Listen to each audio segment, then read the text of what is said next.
안녕하십니까? 인생의 복잡한 문제들을 말씀으로 단칼에 해결해주는 김종근 목사의 쾌도 남마입니다.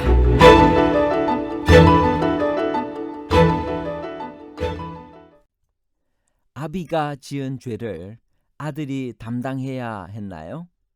성경은 이 문제에 관해 어떻게 가르치고 있나요?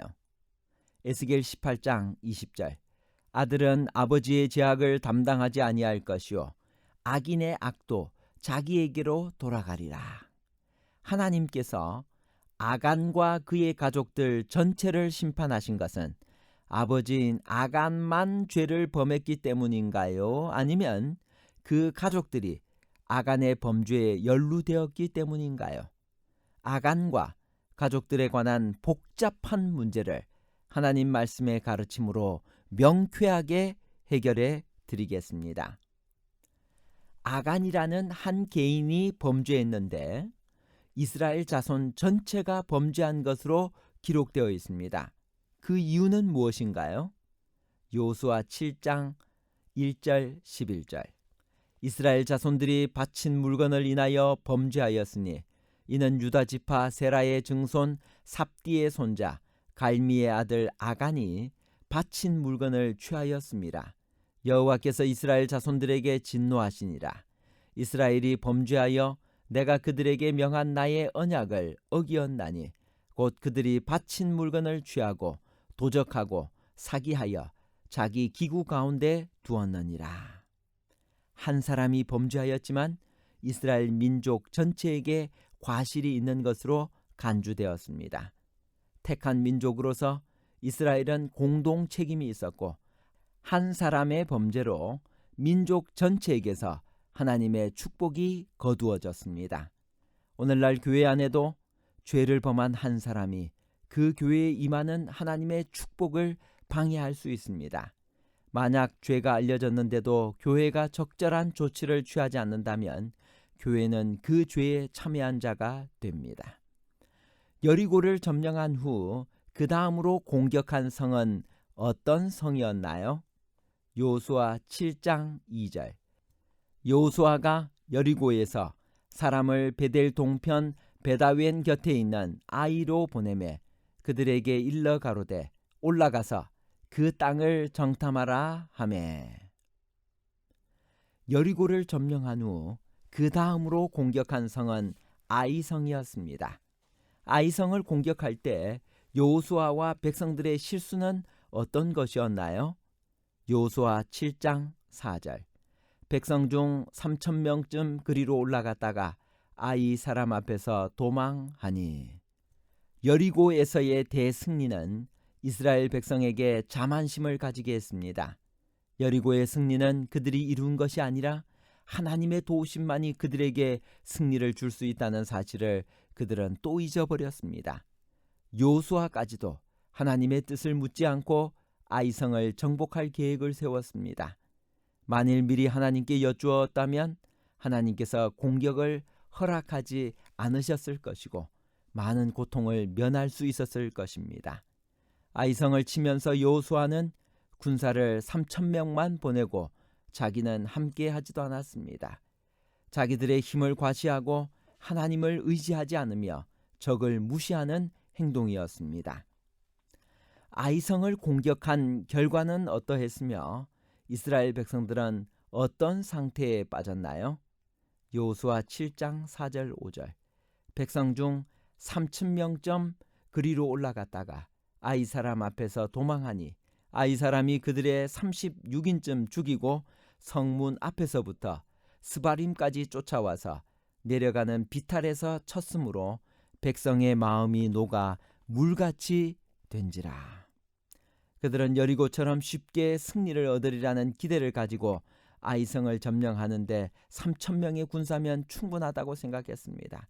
그런데 36명이 죽고 말았습니다. 백성의 마음이 녹아 물같이 되었습니다.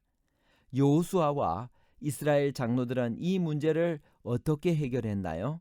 여호수아 7장 6절 여호수아가 옷을 찢고 이스라엘 장로들과 함께 여호와의 궤 앞에서 땅에 엎드려 머리에 티끌을 무릅쓰고 저물도록 있다가 요수아는 그들이 성공하지 못한 것은 하나님의 불쾌히 여기심의 표시임을 알고 슬퍼하고 염려하여 옷을 찢고 이스라엘 장로들과 함께 여호와의 궤 앞에서 땅에 엎드려 머리에 티끌을 무릅쓰고 저물도록 있었습니다. 아이성의 패배는 온 이스라엘의 사기를 크게 떨어뜨렸을 뿐 아니라 가나안 군사들의 사기를 높이는 결과를 가져왔습니다. 이런 형편으로는 가나안의 점령은 요원한 것처럼 보였습니다. 여호수아는 깊은 자책감으로 하나님 앞에 엎드려 탄원했습니다. 하나님께서는 이 패배의 원인을 무엇이라고 설명하셨으며 어떻게 이 문제를 해결하라고 지시하셨나요? 여호수아 7장 10절 여호와께서 여호수아에게 이르시되 일어나라 어찌하여 이렇게 엎드렸느냐 이스라엘이 범죄하여 내가 그들에게 명한 나의 언약을 어기었나니 곧 그들이 바친 물건을 취하고 도적하고 사기하여 자기 기구 가운데 두었느니라. 하나님께서는 이 패배의 원인을 여리고성에서 누군가가 바친 물건을 취하고 도적하고 사기하여 자기 기구 가운데 두었기 때문이라고 했습니다. 이 문제를 해결하기 위해서는 제비를 뽑아 범인과 그 가족 전체를 찾아내어 불사르되 그와 그 모든 소유를 불사르라고 명령하셨습니다. 아간의 죄가 과연 어떤 성질의 것이었는가? 하나님은 여리고 성 정복을 명령하면서 엄금하신 것이 있었습니다. 그것은 전리품, 즉 바친 물건은 일체 손대면 안 되는 것이었습니다. 너희는 온전히 바치고 그 바친 것 중에서 어떤 것이든지 취하여 너희가 이스라엘 진영으로 바치는 것이 되게 하여 고통을 당하게 되지 아니하도록 오직 너희는 그 바친 물건에 손대지 말라. 여기 바친 물건을 히브리어로는 헤렘이라고 합니다. 그것은 전쟁에서의 승리는 하나님의 능력으로 얻은 것이지 자신들의 힘으로 얻은 것이 아님을 나타내는 표가 되었습니다. 즉 마치 에덴에서 선악과가 하나님의 주권을 나타낸 것처럼 전쟁에서는 헤렘이 하나님의 주권을 나타내었습니다. 아간이 훔친 것이 그렇게 금하신 헤렘이었습니다. 그는 멋있어 보이는 시날산 외투를 보고 욕심이 생겼고 그 욕심이 커져서 은 200세겔과 금 50세겔의 덩어리도 훔쳤습니다. 이로 인해 여리고를 이긴 이스라엘이 아이성 전투에서 패할 수밖에 없었던 것입니다. 아간의 죄는 무엇이었으며 그와 그의 가족들은 어떤 심판을 받았나요? 아간의 죄가 그런 형벌을 받을 만큼 큰 것이었나요? 여호수아 7장 22절 이에 여호수아가 사자를 보내매 그의 장막에 달려가 본즉 물건이 그의 장막 안에 감추었는데 은은 그 밑에 있는지라. 아간은 탐심의 눈이 멀어 시날산 외투 한 벌과 은 덩어리와 금 덩어리를 감추었습니다. 승리한 군사가 약탈물을 갖는 것은 일반적인 관례이기 때문에 그것이 그렇게도 심각한 죄가 되는가 의문을 가질 수 있습니다. 그러나 그것은 하나님께서 명백히 금지한 행동이었습니다. 그것은 하나님의 명령에 대한 정면 도전이었고 무시하는 행동이었습니다. 아간의 죄를 두고는 이스라엘은 더 이상 진군할 수가 없었습니다. 진군한다 할지라도 패배만 있을 뿐이었습니다. 아간의 진짜 죄는 하나님의 구속의 역사를 가로막은 데 있었습니다. 그 방해물은 제거되어야 했습니다. 우리가 혹시 하나님의 사업에 방해물이 되고 있는지 생각해 보아야 합니다. 그것은 참으로 두려운 일입니다. 부모의 죄 때문에 자식들까지 벌을 받았다.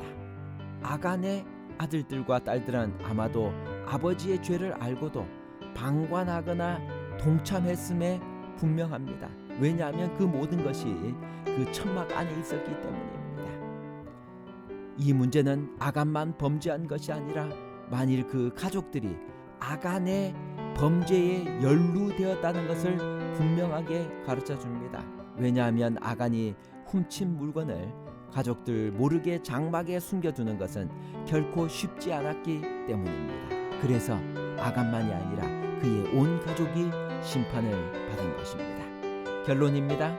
첫 번째, 하나님께서 아간과 그의 가족들 전체를 심판하신 것은 아버지인 아간만 죄를 범했기 때문이 아니라 그 가족들이 아간의 범죄에 연루되었기 때문입니다.